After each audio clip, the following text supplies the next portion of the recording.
Welcome to Spokes and Strategy, Marketing the Bicycle with Brandon Morphew and Chris Mailman of Miso Partners.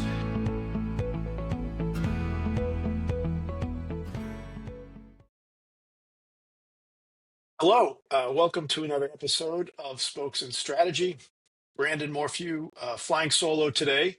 We've got a great guest, and I'm super excited to be speaking with Shepard Grinker. And before we kind of get into the business side of things, is there something recently that you've done or participated in that made you smile, either in the shop or out on the trail, something that made you happy? Yeah, well, most of my pleasure comes on the trail and not in the shop. So it's, I think as most bike shop owners, it's very hard to find pleasure inside the doors these days. But uh, they they they're they're synonymous with each other. So, um, but yeah, we just finished I'm chapter leader for our local IMBA chapter, and we just cut the last 6 or 7 turns on the trail that we started building, and we built it in about 13 months. It's 3 miles in very rugged terrain, and that's a huge accomplishment. But I did get a call from one of the potential grantors today, telling me, "How can we give you money?" And Wow.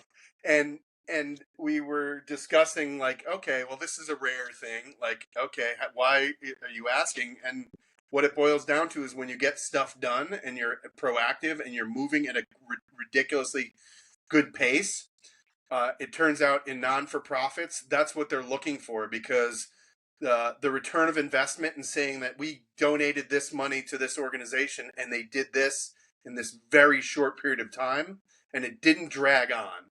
And I think that was a huge lesson that we learned today, which is, since we're moving at such a good clip with our productivity and our volunteer crew and their paid crew, that it's just interesting to see that people want to support that, and they're doing it for selfish reasons. Let's not, I mean, it looks good on the books. So, but it was a very strange conversation, especially in the Congratulations. Northeast, where, as you know, mountain biking advocacy has always been a challenge. It's not as free Yeah. flowing as some of the Western states. So it's like, to get something like that happen was a huge feather in our cap. So Congratulations. That's it was a good day. fantastic. Today was a good day. Yeah. Well, I'm glad to hear that. So Shepard, owner of Tenafly Bicycle Workshop in Tenafly, New Jersey, a shop that's got a great reputation, known for a high level of craftsmanship without the pretentiousness. Now, before bikes, you spent 20 years as a CNC machinist and applications engineer, something I didn't know about you, Mm-hmm. working in precision environments where room temperature affected the final product. And you're bringing that same meticulous care into every service bay and every customer interaction. And then beyond the shop, you've spent nearly a decade leading Bergen County's largest NICA youth group mountain bike team. You're running the local IMBA chapter, and you're running, as you mentioned, running multiple trail building efforts across New Jersey and New York. You're someone that's not just shaping the bikes, but you're also really shaping the ecosystem around us. So thank you for your work, and it's great to have you on. I really appreciate Thank you. you being here. Uh, so you spent all that time in engineering, machine shop, and how'd you kind of get into the bike world? What brought you? Well, so I've always been a cyclist since I was a kid. I think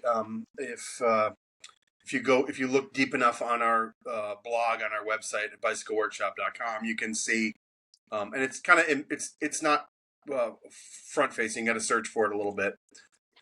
I've been told by our marketing director that we want to limit our clutter, so I've buried some things. But my dad and I, my earliest childhood experience was riding on the back of my dad's rally 3-speed across the Brooklyn Bridge, and looking down through this. At the time, it was the early '70s, and the bridge was not in great shape. New York in general in the early '70s was not in great shape, and I just remember seeing the boards on the Brooklyn Bridge were rattling and not tight, and so like it was stuff like that. Like you could theoretically fall to your death while riding across the Brooklyn Bridge at the time. Um, but I remember that was my earliest memory. So I was into bikes from the get go, and just have always sort of stayed sort of passionate about it. The technology as much as the riding. Through age, my fitness has declined like everyone else. So the technology has still stayed forefront, and so is my passion for riding. Although I don't do as much. I do probably build more trails than I do mountain bike these days, or road bike or gravel bike. But I still have the passion, and throughout my time as an engineer, that passion remained. So I was pretty adamant when I moved. My wife and I moved from California to the back east to be closer with our families, um, and it was at that point in time where I had to take a break from my work, which was putting me on the road a lot. I had two little kids, and so I took a break. The bike shop became available for sale, and I figured, hey, what a good way to segue into retirement by owning a bike shop in 2013, not knowing what was in store for us moving into 2014 through now, which was going from a healthy retail environment to a turbulent retail environment. So, but at the time, it seemed like a smart idea to spend my time doing what my passion was. I did learn that not everybody that rides bikes is nice. That was a hard lesson that didn't take very long, because all of the people that I'm friends with, and that all of my deep friendships and long term friendships are all pretty much around bikes. So I thought that every biker was cool, but turns out there's good ones and there's bad ones, just like the rest of society. So People. Yeah. yeah, but it's been a fun journey. And I bought the bike shop. I basically cashed out my 401k that I worked on for years.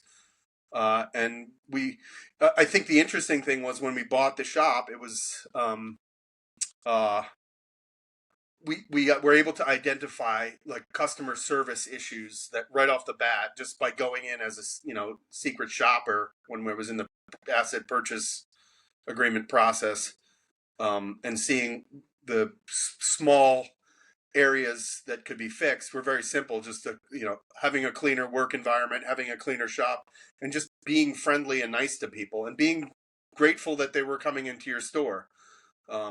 Obviously with online shopping coming on short, I mean, it was like literally Amazon started selling bike parts in 2015 or 2014. We bought the shop in 2013, and so the ability to, the need to really be more provide a better customer experience was even more important than it had been in the past. So we identified some low hanging fruit and decided we were going to go for it. And within 2 years, I think we doubled our profit from when we bought the previous owner. So it was really easy. I mean, I'm not saying the work was easy, but it was easy to fix the problem. Yeah. It's interesting. You make me think of, I don't know if you're familiar with the idea of the beginner's mind, and sort of like the coming into something new, you have a really fresh perspective. And is there anything you do in your business to sort of like revisit that beginner's mind? Is there anything you do like on an annual basis, or even like, just periodically, that you can kind of pause or have you taken stock of sort of where you are? Are there any things that are those things today that you might be, they turn into wallpaper over time, right? Is there anything in your business that have you done that recently? We do it all the time. I mean, it's Do it a all the time. constant. It's like there's two things. There's really two. I always say, and my bike shop as well as my trail building organization and our 501(c)(3, we're a speedboat in a shipping lane is what I like to say, because whereas a large freight ship, in order for it to change directions, like something like a company like YT or Jensen USA or any one of these companies, in order for them to change directions and adapt adapt to new market trends, it takes a little bit more effort. Where as I found early on that it was easy for us to quickly adapt to market changes. That being said, I haven't done the best job because, unfortunately, when I bought the shop, I was in my 40s, and now I'm in my 50s. So I found that my desire to quickly put a lot of effort into reinventing things has been a little bit sluggish, and you've seen this as we're working together, which is like my free time is still my free time, and if I have to work 80 hours to 100 hours to achieve greatness, I'm not willing to do that at this point in time. Yeah. So, but for Yeah. the most part, I've always approached the bike shop similar to the way I approached engineering, which was a problem solving, which is to identify what the issue is and to try to rectify it as quickly as possible. And that's what engineering and machining is all about, which is figuring out how to address certain issues. Like I said, though, to be transparent, as I get older and I want to spend more time with my family and more time in outdoors and doing things um, that I potentially I spend less time reinventing the wheel every year. So I've got to be a little bit more creative, but and also to assess the fact that we're a small business and we're going to remain a small business. I'm not looking on taking over the world with a bike shop. I just want to have a healthy business that supports the community and that allows me to do the things that I love to do and supports my employees, which is important. I think you hit on a really good point. That being nimble as a small business is one of your strongest. Being able to turn quickly, adjust to change. I love working with you because you are open to uh, doing things different. To trying new things and to you know, and I think a lot of folks are challenged with this in general, and the world has changed. I mean, you've seen it in the did you say like 12 years, 13 years that you've been in business? Things have changed, right? I mean, like this is a fundamentally different business, operating environment, and so doing things different is essential. So I commend you for that. I also think it's a really good insight, is that that you have that as a small Yeah, I business. mean, a good example was when we first really started pushing things. We were the first real mountain bike shop in our area that sort of mimicked what you get out in Colorado and California with some of these more boutique, cool shops that we had visited. Me and my business partner Kevin had visited, and we sort of fell in love with a certain style, and we sort of built the shop around that style, and basically were into mountain bikes, and so we really pushed it more than road and at the time it was road. There was no gravel. And again, we were at the forefront of having, and when you worked for Da Vinci at the time, you'll remember coming in our store, and it was a cool vibe. It was something you probably didn't see all that often in New England. So No, so like we prided ourselves in that. I mean, again, we're like the problem with the speedboat in a shipping lane is you've got to always keep the engine moving pretty fast. So it's like, and the I mean, no pun intended, but we have to reinvent the wheel quite often. I mean, when the gravel craze hit, we were like way ahead. We were already, we were um, we had our foot on the gas probably 18 months before anybody else had even knew what that class of bikes was. We had flared bars. We were using mountain bike wheels on road bikes at the time and stuffing the tires in. So again, I mean, not that we were cutting edge, but we sort of were able to quickly adapt and get behind that. Now, going back the other way, mountain bikes are sort of not as popular as they were. They're sort of they've hit a plateau. I think the pandemic did that, and we're struggling. I'm not gonna, I'm gonna be transparent.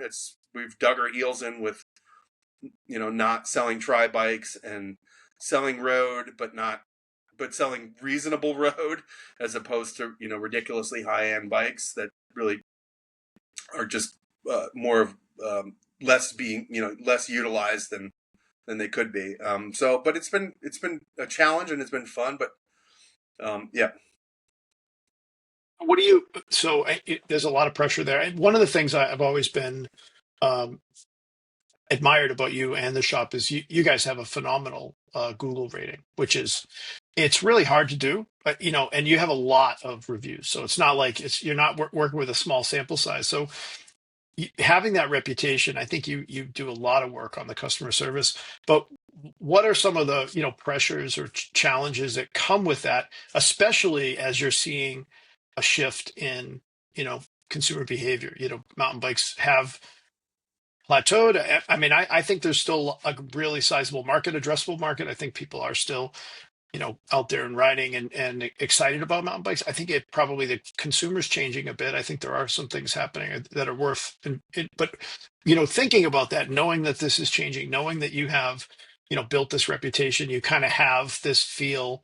The shop, is this what are you doing, or what kind of challenges are you facing right now? I mean, I think e-bike advocacy has been a challenge for us as of recently. I think, being in the East Coast, specifically in the Northeast, um, it's either looked the other way or it's not really addressed. We're always late to the game when it comes to dealing with this type of thing, and being, I mean, we were we've seen a real challenge with that, is providing places for people to ride e-bikes, and addressing that as a market. We were definitely late to the game when it came to e-mountain bikes, just because we were still pedaling, and and to some degree we got caught in a trap, and we're purists, and we're just like, this Mhm. is not going to catch, this is not going to catch, and sort of got hit like a deer in a headlight, and had to quickly adapt. But I mean, that's one of those things that's been, it's been tough. I mean, it's like especially there's certain brands.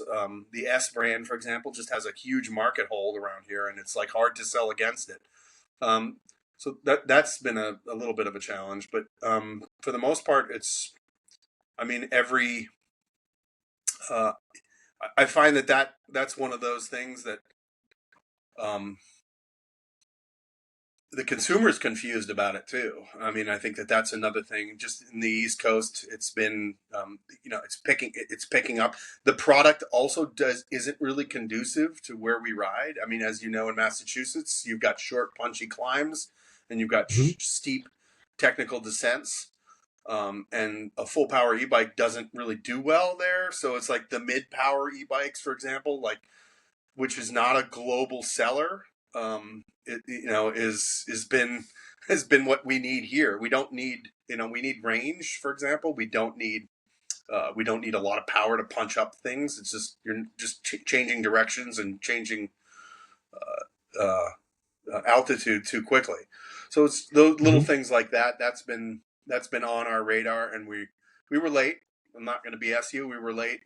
Um, Yeah.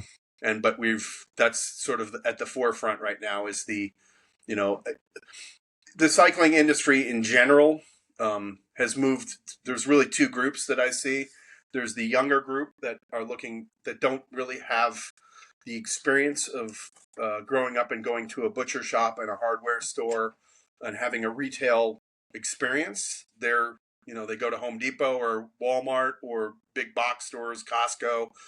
They buy their stuff online. They're looking for best price. They don't necessarily have the money to buy the more expensive stuff. So there's that challenge.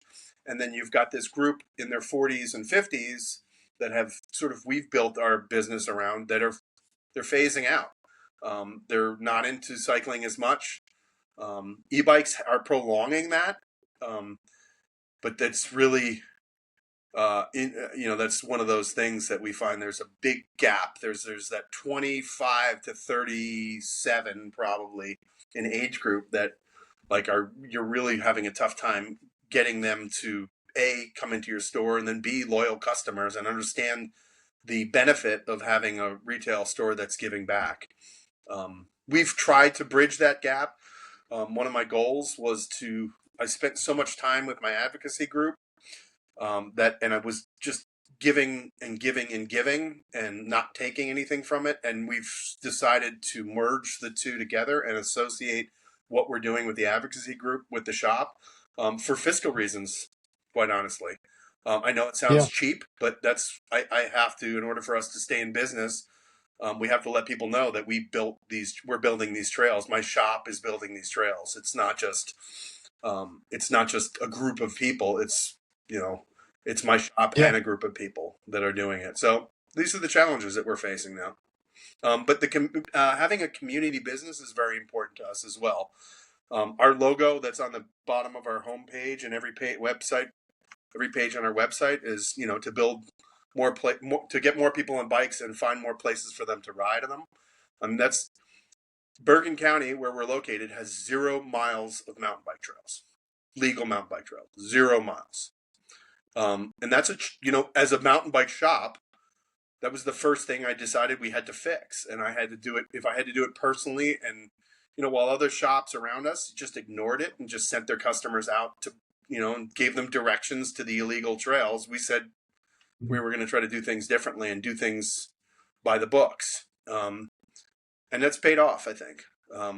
We are associated with advocacy, which helps most of the time. Do you find it difficult to switch between the different hats? Like, I'm shop owner today, I'm trail advocate, trail builder tonight, that kind of, you know, social chameleon walking, because some of it is you end up at town hall meetings or, city council meetings, and you're talking about how to get trails built, on public land and city property. And this is all, a different environment. Do you find it, Yeah, I mean, challenging? for a minute, and I think that's sort of what I was getting at before. In the past, I divided them very specifically. I said, I'm not going to, if I'm out with a volunteer group, I'm not going to push my shop's agenda on these people. They're here to build. I don't want to alienate them if they have affinity to another bike shop. I don't want them to feel like they're not welcome to come help dig. But as those people stopped coming, coming back around, or some of them still came back around, and my bike shop, became, and I put so much time and effort into that, it became a lot easier to make that switch and to say, hey, your bikes is, if we're riding to the, it happened the other day. We were riding to do digging work. I call it RDR, ride, dig, ride, because you ride in, you dig for a while, and then you ride out. So it's sort of Hmm. a dual. And I actually made hot cocoa, so that was the HC. So it was ride, dig, hot cocoa ride. But the interesting, I heard someone's bike was making a lot of noise, and I'm not bashful anymore. I'm like, I even have printed out uh, free, like a free inspection and 10% off of Hmm. suspension service, that I always Nice. carry with me. I had no qualms about handing that out. So it's been much easier for me to make that transition. And it's part of it's out of desperation, and part of it is because is the pride my shop takes in these efforts. Like it's unprecedented what we're doing in Orange County. It's reached a national level in terms of its attention, and it's pretty cool. It's pretty cool that a bike shop was able to really make that happen. So I'm proud of it, and so I'm not going to hide it anymore. Well, I think it's fantastic that it's working, right? Like, I think that you've mentioned that it has impacted the business positively. What did it look like? How did you get it going? What did it look like when you started? So the organization is called Palisades MTB, and there was a group of us that met at a restaurant that was bike shop themed. They're no longer in business. At least one of the restaurants isn't. It was called Velo, and we all met. We discussed, what we wanted, moving the ball forward and getting legal trails in our area.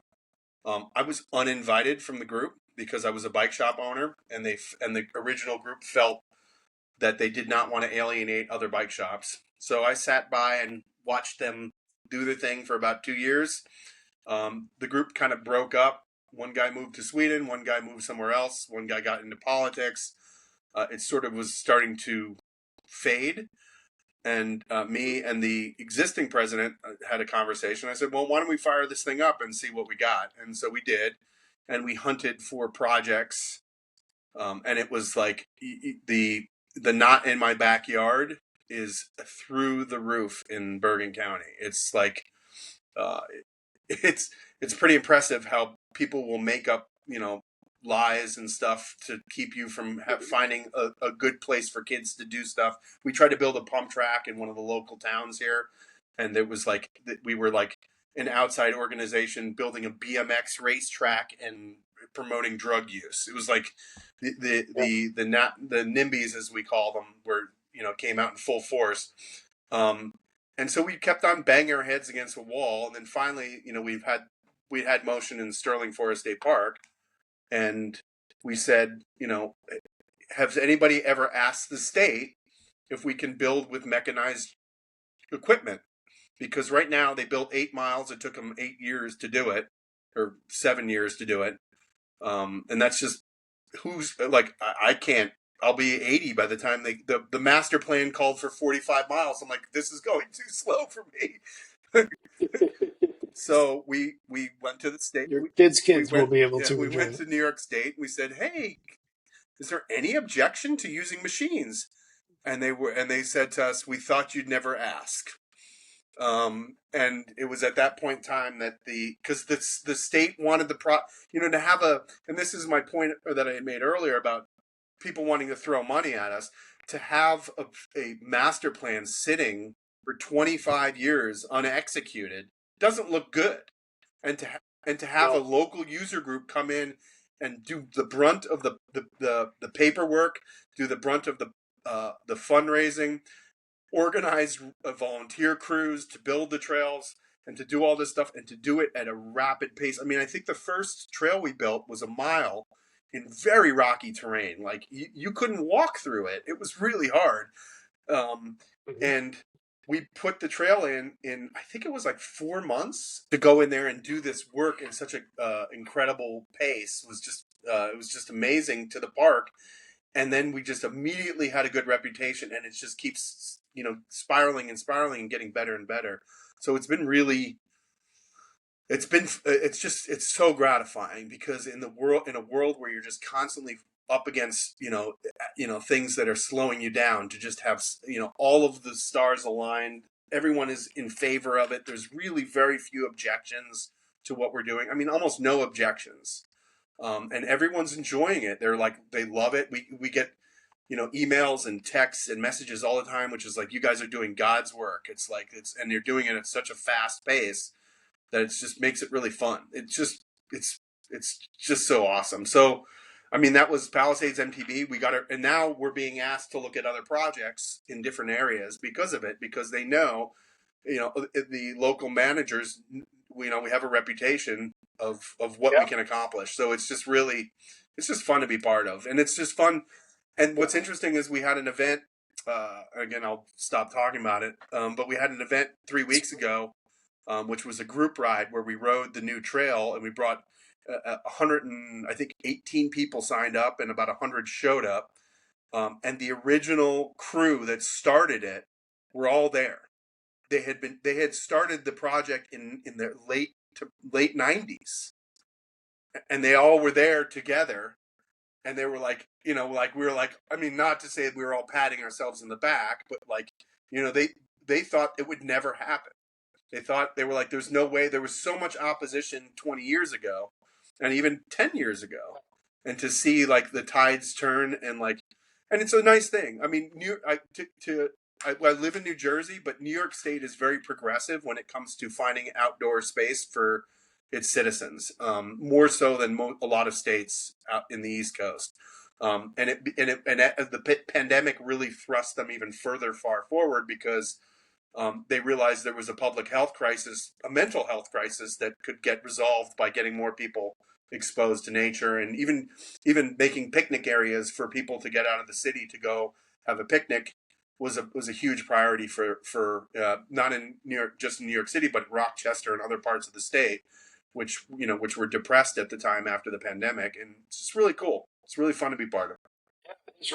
It is really cool. And I think, just in general, I think that's one of the wonderful things about the bike is getting outdoors, being able to, get out into, whether it's in the woods or trails, bike paths, or out on the road. It's one of my favorite parts. The neat thing about this, and I want to, just maybe pick one of these things, because I think, you've done a lot of different things to help build community, and then also to help build the business. So I love the idea of like getting involved with NICA. I think that's, that's obviously to do with your son and, kind of a family component, I think.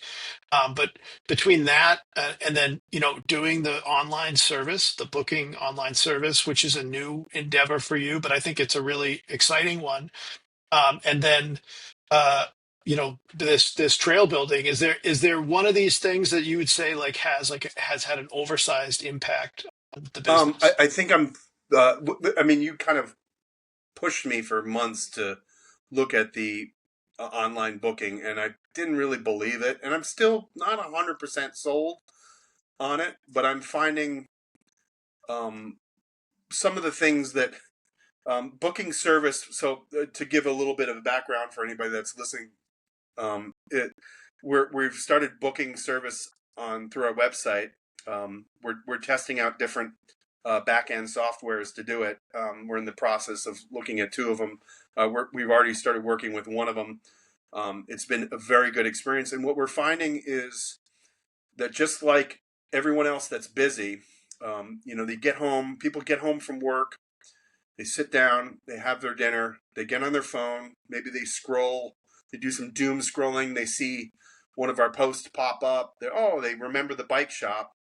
Maybe they go to our website, see what our hours are, and then the first thing they see is that they can book their service tonight and drop their bike off tomorrow, or the next day, or whenever the next availability is. And we're finding, and you told me this was going to happen, and I sort of hesitantly believed you, but we're finding that that's actually happening.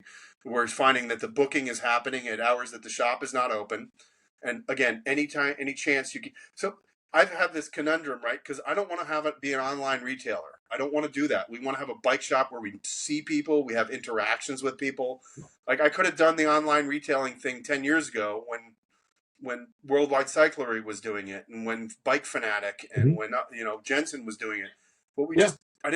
we didn't want that. Like, and maybe it sounds stupid or naive that we walked away from all that business, but like, we loved the social interactions that we had with our customers, and we didn't want to dilute that for something else. But the booking of service it automates things, but it keeps us engaged with the customers when they come in, and it allows them to, like I said, be sitting and having a beer or drinking a glass of wine or whatever they're doing, and book service, and it makes them and not to. And again, I'm very transparent. They're putting money down.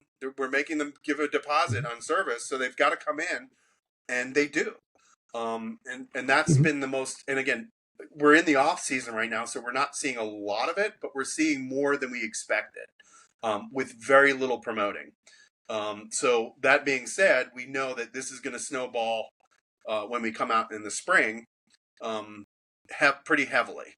And so So, you pushed me earlier, and I could never have achieved it yeah. in June and July. But right now, this is the time that we're having to really like debug it, figure out what's working, Yeah. figure out how to use the system, figure out which system we want. As you know, we've done a little bit of shopping, so it's like to figure out like how we're going to do it and how we're going to implement it and how we're going to make it a fun process. We came across something yesterday on our website. It's going to go live probably tomorrow, which is you can build your own work order.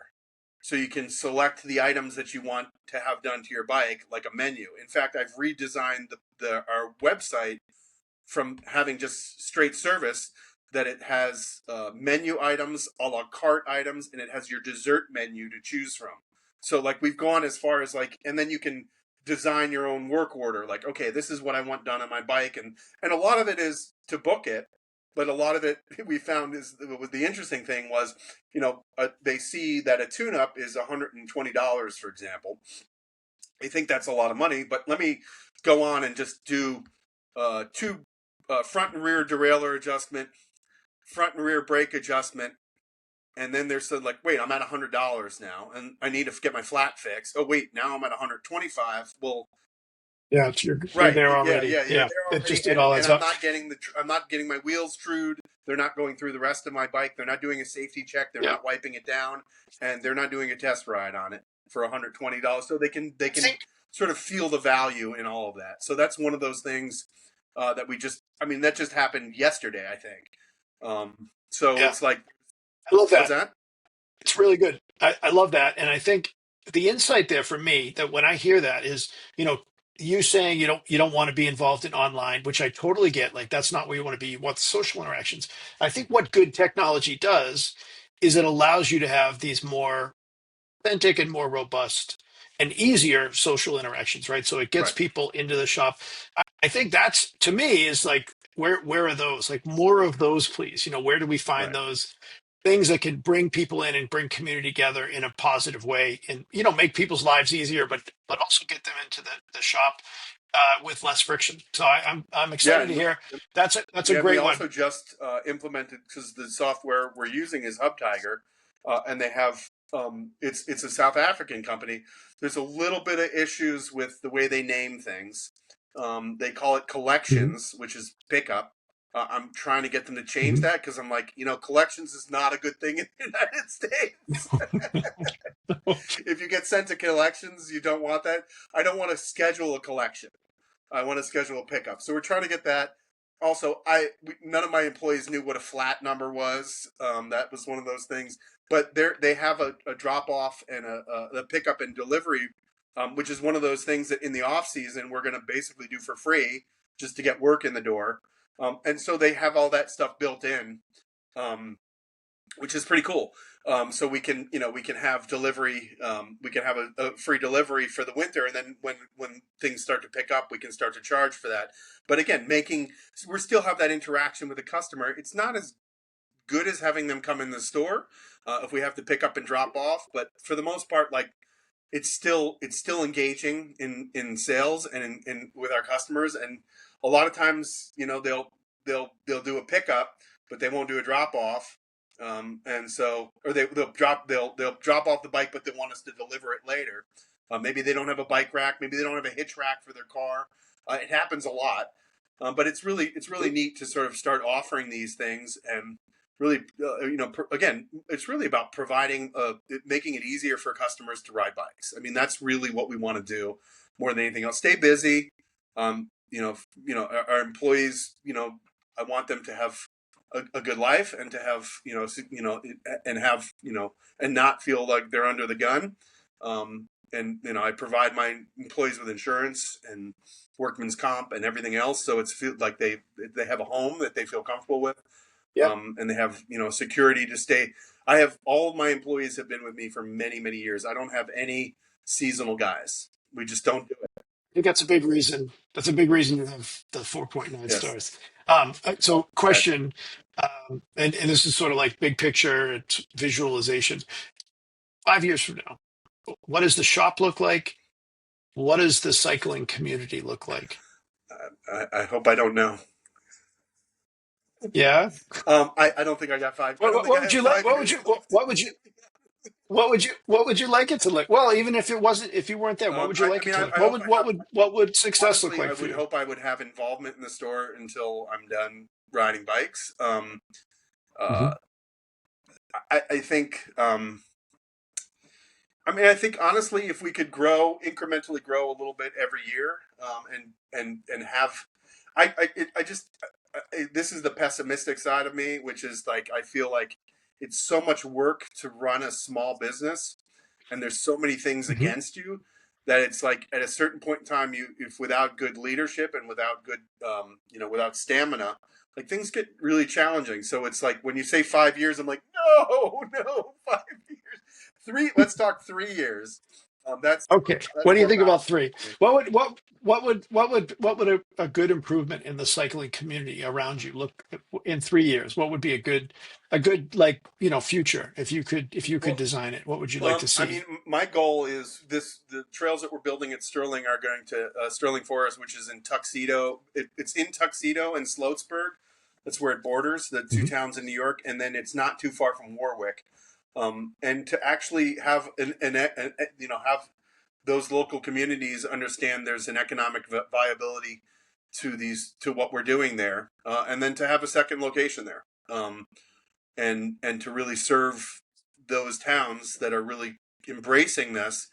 And to get back to what we love, which is doing custom bikes. We've for many years I had a 25 to 35 bike demo fleet, which was very, very Hmm. fun because it helped sell bikes.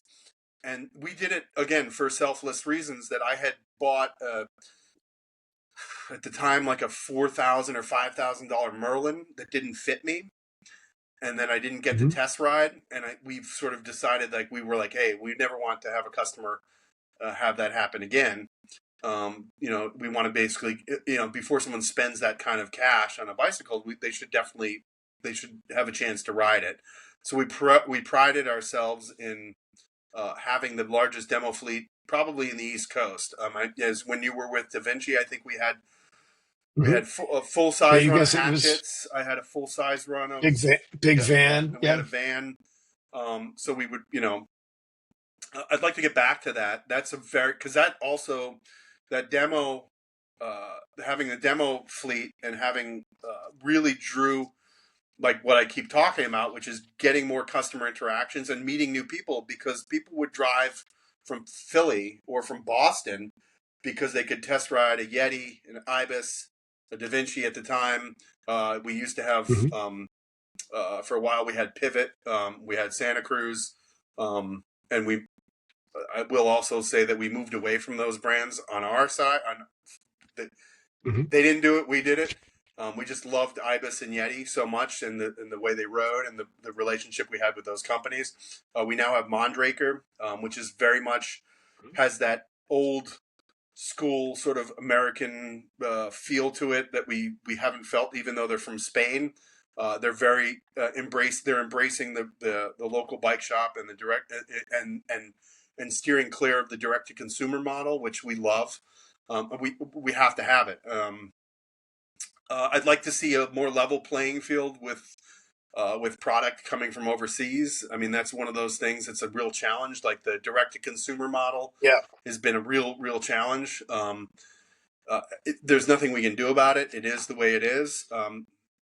I think you're seeing, with the fluctuations with some of the brands that have really embraced it hard, like YT and Canyon.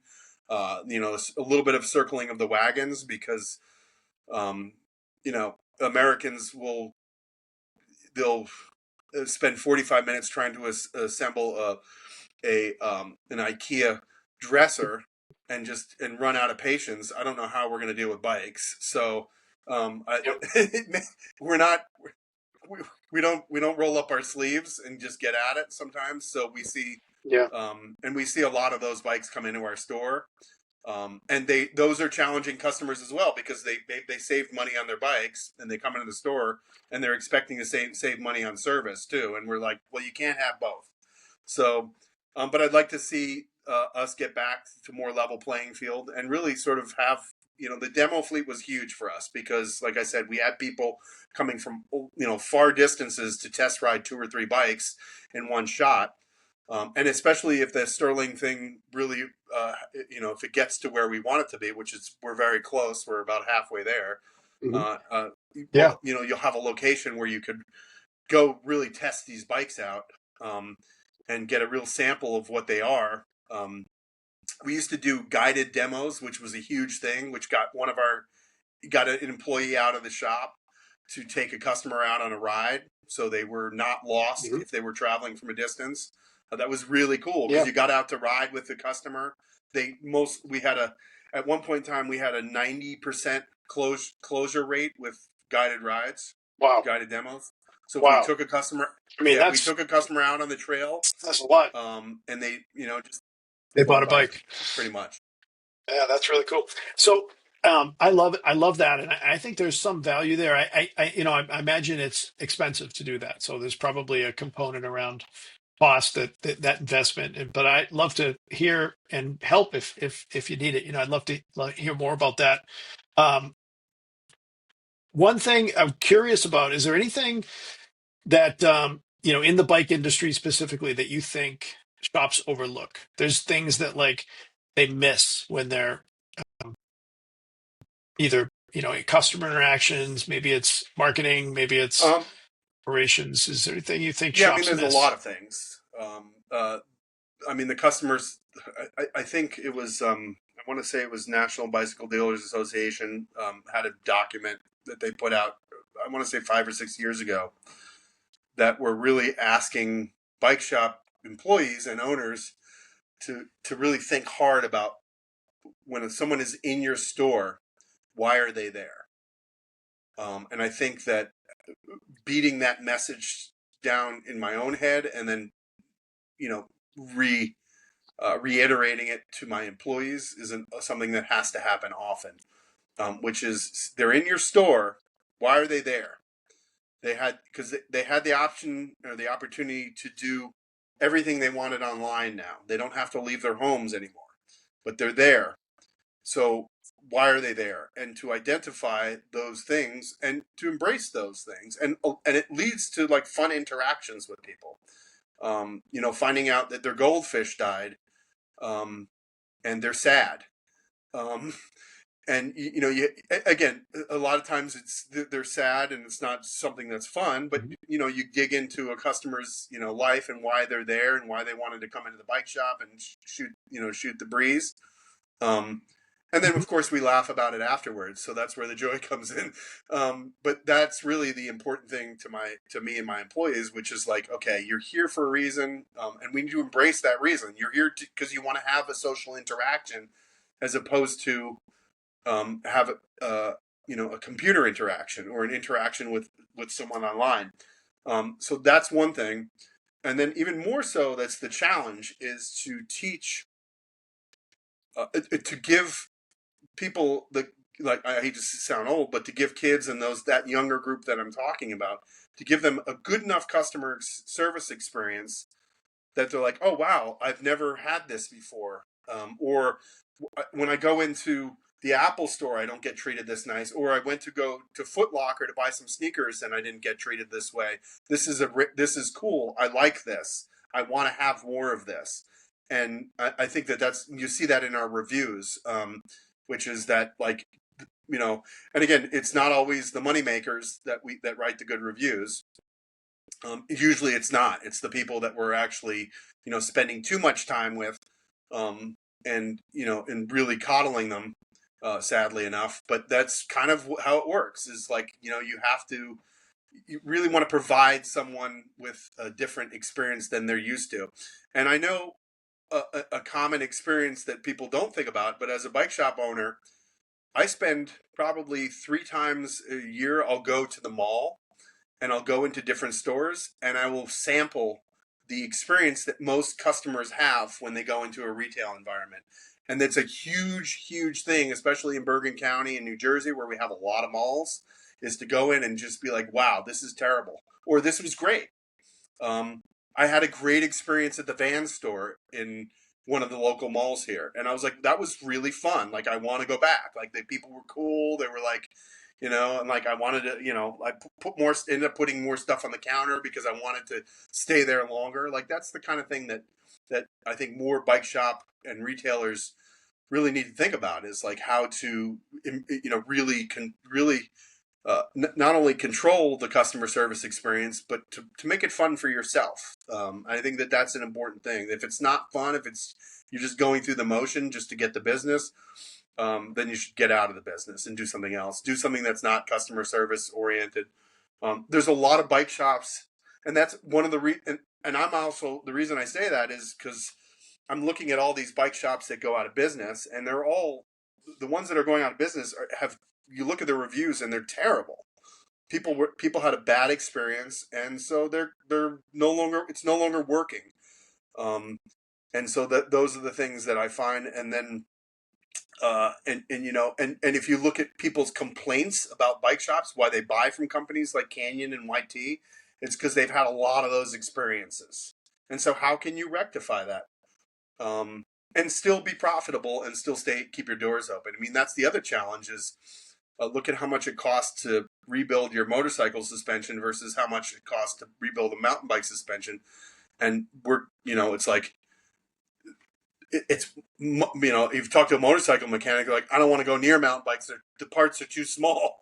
I can't get my hands on them. I drop Yeah, parts all the time. yeah, they're all motorcycle shock companies for the most part, anyway, Right. right? I mean, they're in the same place. Well, I really appreciate your time. This has been fantastic, and your insights. I think for me, like the speedboat in a shipping channel. I love the keep the motor running. The insight there, and the not in my the nibbies. I think I've heard that before, but the not in my backyard folks, I think that's everywhere. I think about the projects we've had here, and it's part of the culture. People don't want they don't want someone in their backyard, even though it's research says it's a lot safer if there's people Right. around and stuff. Anyway, Yep. all these things. I love the online. You don't want to be an online guy, but you're using the technology for bringing people in and making it that frictionless experience. I think that's great. And it's obvious that you take care of your team, you take care of your people. That's a big reason why you have such a good reviews and good rankings. You take care of your customers. So I really appreciate your time. I think people can find you in Tenafly, New Jersey. You're at bicycleworkshop.com, and I appreciate your time, and anyone and everyone who's listening. And if you found it valuable, please share it with another shop, someone who'd enjoy it, and we'll see you next Cool. time. So Thanks, man. thank you.